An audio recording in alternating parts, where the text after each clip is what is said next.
What's up, everybody? True Boxing here. Thank you for coming back to get hit with the truth. So today we're doing the 2023 top 10s, as we are going to look at my number 2 middleweight in the world right now, former world title challenger, Chris Eubank Jr. Before we get into that, if you could smash the like button, leave a comment, or subscribe to the channel, I really do appreciate any and all support that I can get as I continue to build my channel here. So Eubank entered the year at number 6. He moves up 4 spots to number 2. He's 34 years old now, and he had an interesting year. He had an all-UK battle lined up with Liam Smith for January, and in a shocking upset, he would get stopped in 4 rounds and lose. And it was just, it was a surprising defeat because he had never been knocked out before, and many people were very surprised to see him get stopped in only 4 rounds like that. But he would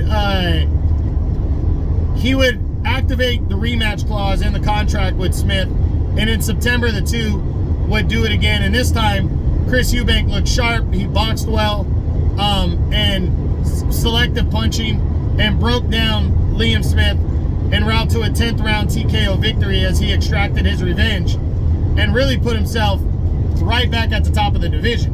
And speaking of the top of the division, that's where he's at right now. He's the WBO's number 1 contender. He's the WBC's number 2 contender. There was talks of a February or March showdown with Conor Benn,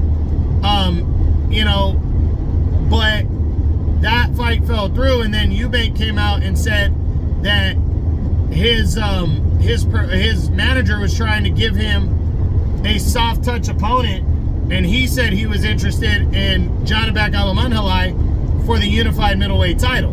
Janibek jumped on right away and said, hey, let's do it. Let's make the fight. Haven't heard anything in response since. I'm hoping that that fight happens because it would be a mandatory fight for Janibek, and it's the best, in my opinion, it's the best matchup at middleweight to be made right now. I think Chris Eubank, if he really wants to get the Canelo fights, the Triple G fights, those big name opponents, he's going to have to become a world champion. And right now, he's got Roy Jones in his corner. He has a huge opportunity. Actually, no, not Roy Jones. He had Terrence Bud Crawford's Bomac, his trainer, in his corner.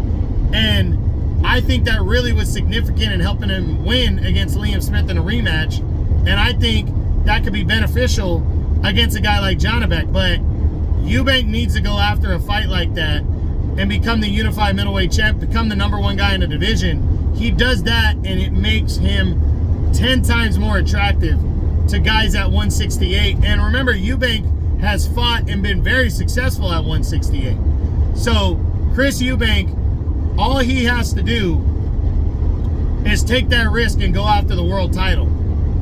And to me, it's not much of a risk for him because at 34, he still is not a world champion, but he wants those big fights. But he doesn't seem to want to put in the legwork and beat these other guys to become world champion, which would get him those bigger fights. So hopefully he wisens up and he does that this year.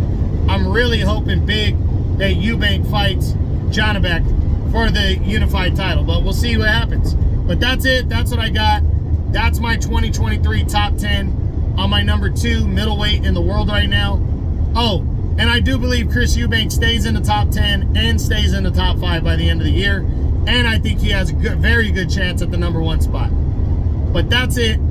Hope you enjoyed the video. If you did, smash the like button, leave a comment, or subscribe to the channel. I appreciate any and all support. This is True Boxing. You've been here with the truth.